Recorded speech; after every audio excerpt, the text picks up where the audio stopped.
Okay, so a little bit about me. I'm 20 years old. I'm currently a college student at Seattle University, and I'm studying English and French.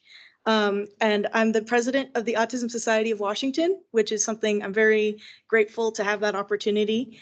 And I was diagnosed late with autism and ADHD. I actually was only diagnosed with autism in May of last year, right after my 20th birthday. And after that, I just immediately threw myself into research and advocacy and finding a way to support other people like me, because the biggest thing for when I realized that I was autistic was realizing that life didn't have to be as hard as I always thought it was. And I wanted to help as many people as I could realize that faster than I did. But now it's working. Okay, so a bit about my story. When I was growing up, since I was undiagnosed, it was a little bit interesting because there's quite a few reasons that somebody might not be diagnosed with autism. One of them being, obviously, I'm not what you picture as the profile of an autistic person. Often you'll picture a young little like white boy who's eccentric, who maybe either is like completely non-speaking or just is a little bit socially awkward, and maybe is aloof or something like that. There's that sort of portrayal that's seen very often. I'm very obviously not that. I was very gregarious, very friendly, very outspoken, and obviously I'm a Black woman, and so it was not something that was what people were looking for.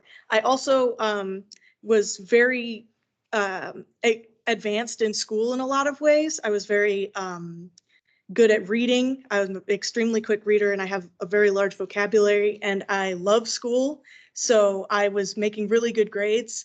And so obviously that was not something that was alerting people to anything. And for a lot of years, I didn't know that I was having a hard time, just because most of the time I love everything and I'm very passionate and excited, but I was very, very anxious. And I just thought that was kind of the baseline for everybody. So yeah, so I didn't really check into that. And what really happened for me is that as I went into middle school and high school, I started noticing my social differences a little bit. And in also, as school began to ramp up, I started noticing my issues with something called executive functioning. So as more responsibilities got piled up on me, I realized that I was just becoming so tired all the time. And I'm a chronic procrastinator, and I'm very disorganized. And I was the type of person where I loved doing everything, but everything was going to get done the night before it was due, probably 5 minutes before it was due. One time I had a packet that was due for my entire semester, and I finished all of it, the night before. And I did the last question on the bus to school. And I thought that was all my fault. I thought I was lazy. I thought I just couldn't do it for some reason. And I didn't realize that that wasn't how it had to be, and that it was because of the way that my brain was wired. So when it really hit for me is when I went to college, and I realized, because I grew up in Camas, Washington, I'd lived there pretty much for as long as I could remember, and people who were in my classes at school had known me pretty much since elementary school, since preschool. So there was just kind of a perspective that I was just kind of like that. And it's hard to explain exactly, because I partially don't really know myself, why, like, what I was missing socially. But there was an aspect where, like, suddenly everyone seemed to be talking about, like, oh, there's popular kids. There's these groups that I'm not seeing, and I had no idea what they were talking about. I thought that everybody was my friend, and I started finding out that maybe people didn't see me as their friend, even though I did, and sort of that type of thing. And then once I moved to college and all of those people who knew how I was were gone, I had to start from scratch. And while I loved meeting people and I loved talking to people, I just couldn't figure out how to make it work. And that's still something I'm learning how to do. Most of my friends come from like clubs and sports and things like that. But it's still just, there's something that I'm figuring out there. And that was part of what made me realize, but I just sort of didn't get it. What really clicked for me is when I started being able to find myself. I started reading because once I got my ADHD diagnosis and I became medicated for ADHD, I realized that my brain was not working at its full capacity for years, and that was part of the problem. But the identity that was still following me around was this feeling of I'm still different and I don't know what it is, and I don't know how to talk to people. And so when I started babysitting, I was lucky enough, I got to meet some kids who were diagnosed with autism. And some of them, they didn't even, like, they were completely non-speaking. And I connected with them. I felt like I could understand them in a way that I had not really understood anyone before. And speaking with them and hanging out with them was just so much more effortless than it was with anybody that I'd ever met. And so I started putting the dots together, and eventually after a lot of reading and research, I was able to get diagnosed with autism. And ever since then, I've just been throwing myself into advocacy and research and trying to find a way to impact my community. And it's been such an amazing experience for me, discovering that people want to hear what I have to say. People want to think about how our brains work. And I feel so lucky to be somebody who has an extreme amount of ability to speak up for my peers and to be listened to about issues that affect all of us who have a neurodiverse brain. So some more about autism acceptance and why we say autism acceptance versus autism awareness. Obviously, autism awareness is very important. Like, we want you to be aware that we exist and that we, like, what is autism. But I also love to really stress autism acceptance, because autism is a condition with a history of misconceptions, and it's often viewed through a lens of deficit versus neutrality or strength. There's a way that I like to start talking about it where we take the lens of the autism community versus the autistic community. And these are two different communities that are not necessarily at odds with each other, but they are two different things. So the autism community is often made up of researchers, clinicians, parents of autistic kids, and sort of like people who are around autism but who are not themselves autistic. They often will try to think about us through like our deficits, through the ways that we are different from other people, and try to speak for us, but not with us. And while we appreciate that help in a lot of ways, that creates misconceptions, and it creates things that you maybe try to extrapolate what is happening there, but you really could have asked us, and we probably could have helped you figure out a little bit more about it.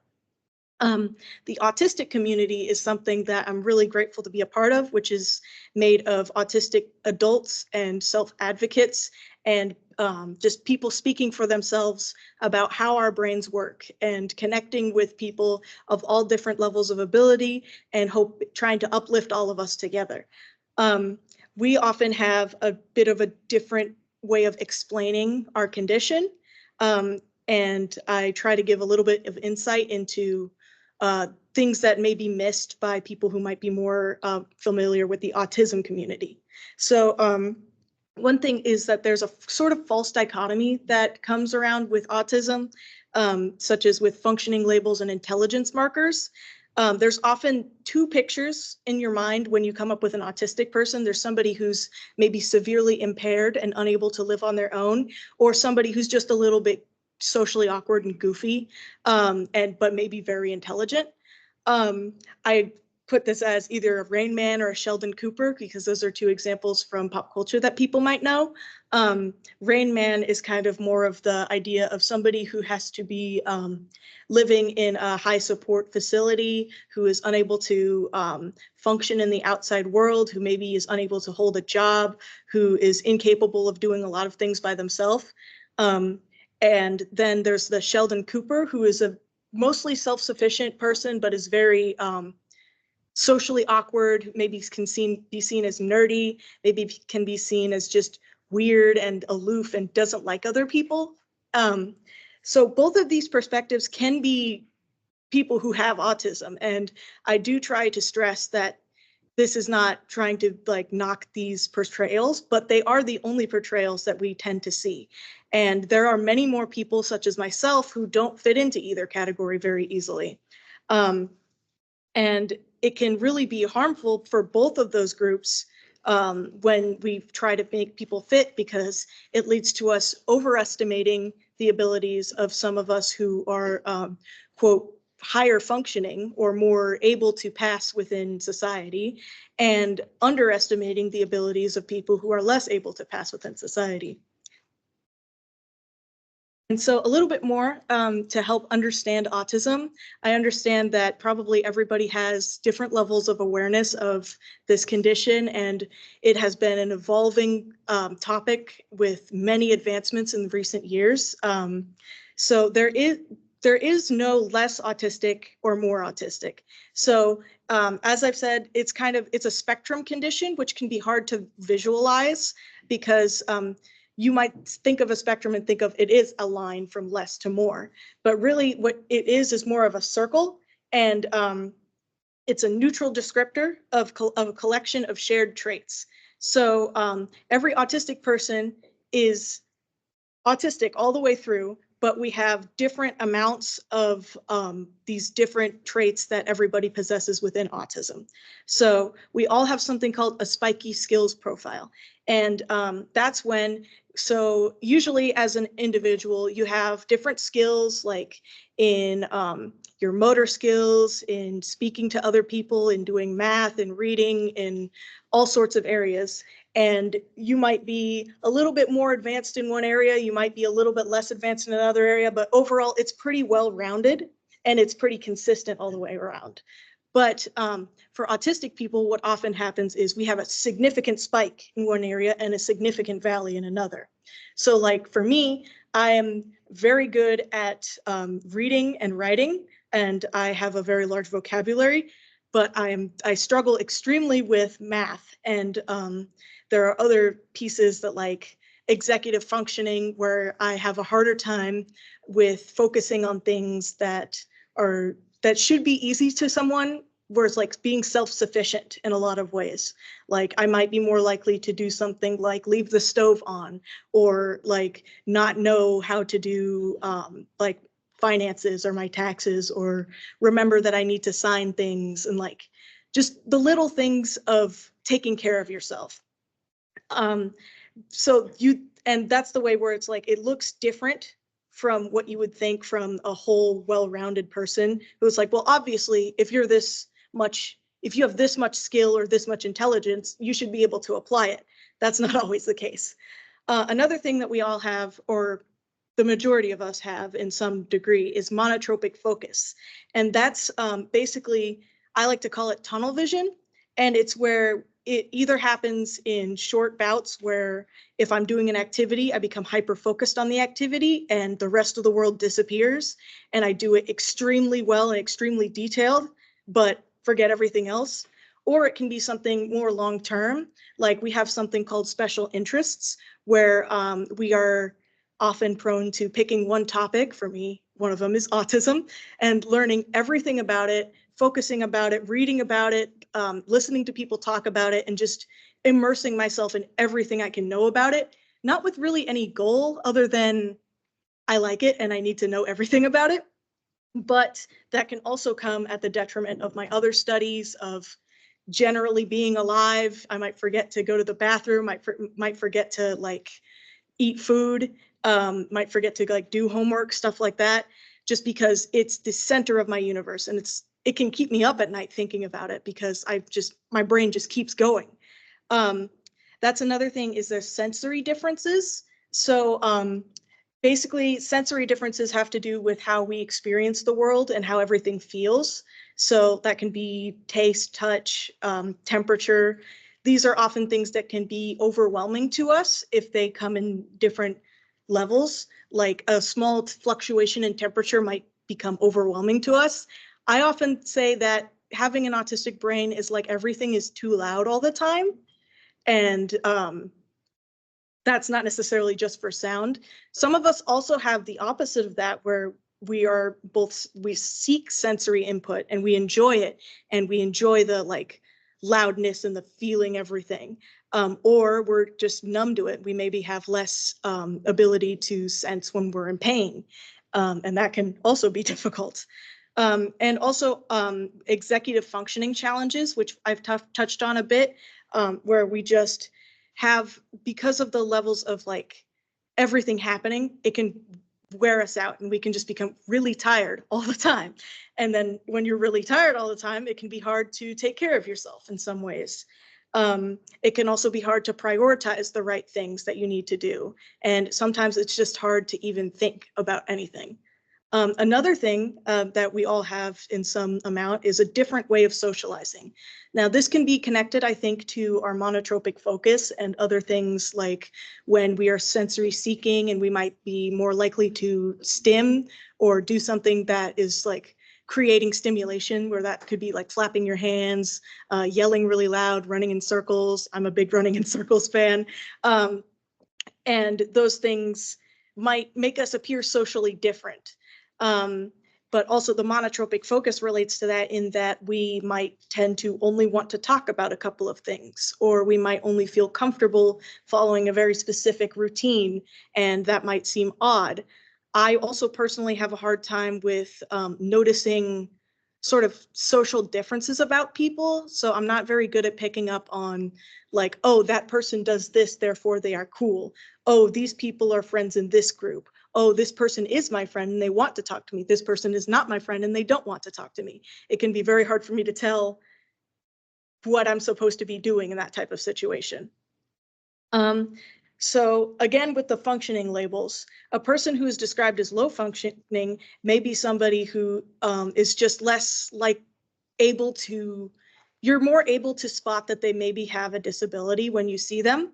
And they might be less able to do more things that society deems as important for them to do on their own as an adult. They may be non-speaking, but this is where they may be underestimated in many ways, because often we can be very intelligent when supported, and we can be very skilled at our special interests. And I like to say that we try to presume that everybody is competent and everybody is able to know themselves the best, that better than everyone else. And so when you meet somebody who maybe is more different than the rest of society, I think it is important to remember that they may thrive in a non-traditional lifestyle, and it's very important to help try and find that for everybody. And then there's also people, like I said before, who may be described as high functioning, and they may be prone to burnout from something called masking, which is where we try to, both consciously and unconsciously, we've learned to try and fit in with society. And so we've noticed that, okay, maybe people don't like it when I'm stimming, so I'm going to try and stay very still. Or maybe I'm not supposed to do things this way, so I have to try and think about it the way everybody else does. And while this can be something that we can pull off very well, it can also be exhausting, and it can often lead to something called autistic burnout, where there may be a day when we wake up and we can't do that anymore. And we often could be skilled in areas that society finds valuable, that you're able to turn into a marketable skill. You're able to socialize in the workplace and get along pretty easily, but you're often struggling very privately. For me, this took the form of, I was in very advanced classes and everything at school. I thought I was doing great, but I also didn't know it wasn't normal to have a scheduled time of the day where I would go in the bathroom and just have a meltdown for half an hour and then come back and just keep going like everything was normal. And as I continued, that built up, and it got to a point where I was like, I just can't keep doing this. And that's when I realized it wasn't normal and didn't have to be like that. So here are some goals that I have in connection with those ideas about autism that connect to autism acceptance, and what I'm hoping that everybody can help me begin to progress forward with today. I want to promote more of an understanding of autism. And I know that I gave kind of a very cursory overview of things that I just feel like are important that many people might not know as much about. But I'd love also to continue speaking about anything that people have questions about.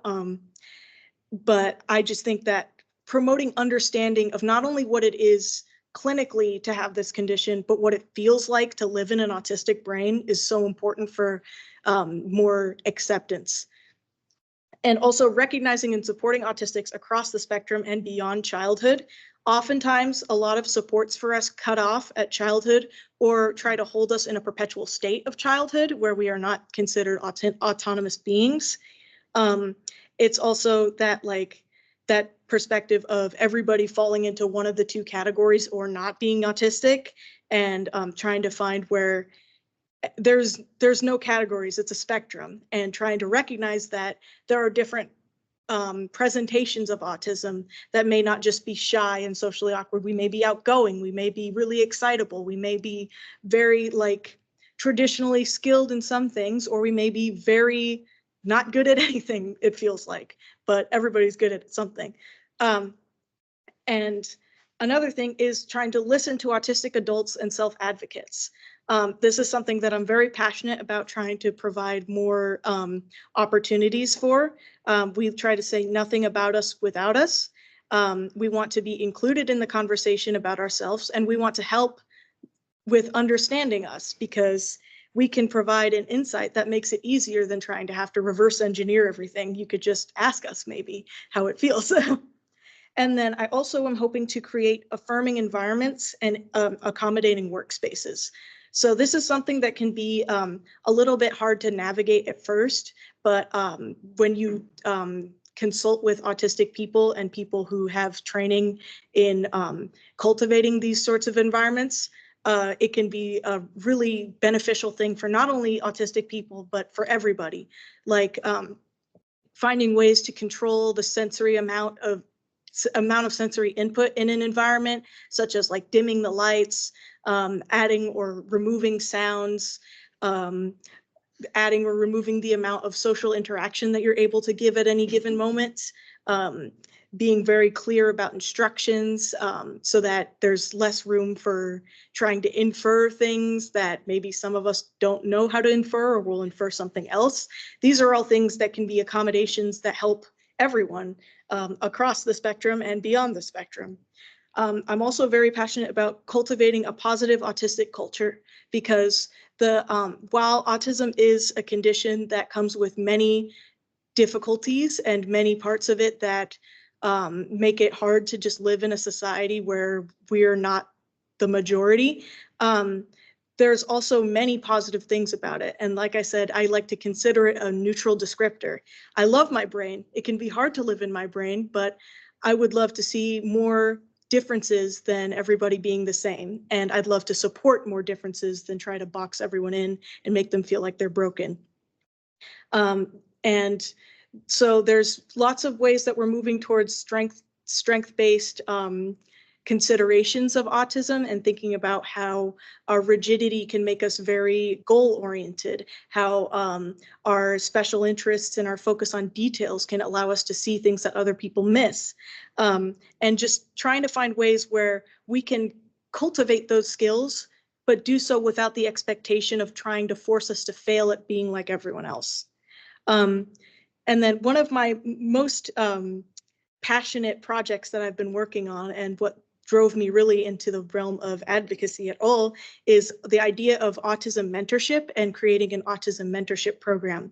So I would really love to create something where autistic adults are able to communicate and meet with autistic youth directly, so that we can talk to each other just about how it feels, and have somebody who knows how to talk to us in the same way. Like just I work with a group in Minnesota that's the Autism Mentorship Program. They're the first of their kind, and I've been very grateful to be able to work with them. And the lady who founded it, she said that it was because her son came home to her one day and said, "Mom, you just can't understand what my brain is like. You can't understand what it feels like to be me." And so I've really tried to find any way that I can to create that feeling for more people. And I'm very excited to hopefully bring that to Washington State. And then I also wanted to talk a little bit more about autism in the workplace and the idea of recognizing and supporting what autistic people can accomplish that others cannot. Something I like to think about is like for perhaps even like truck driving.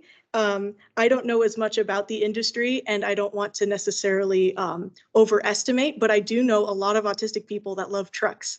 And I know that we often love routine, we love rigid schedules, and sometimes we don't like having to socialize as much in the workplace. So that is somebody who maybe might be more prone to a trucking lifestyle and who might be more adept at certain parts of it that other people may not be.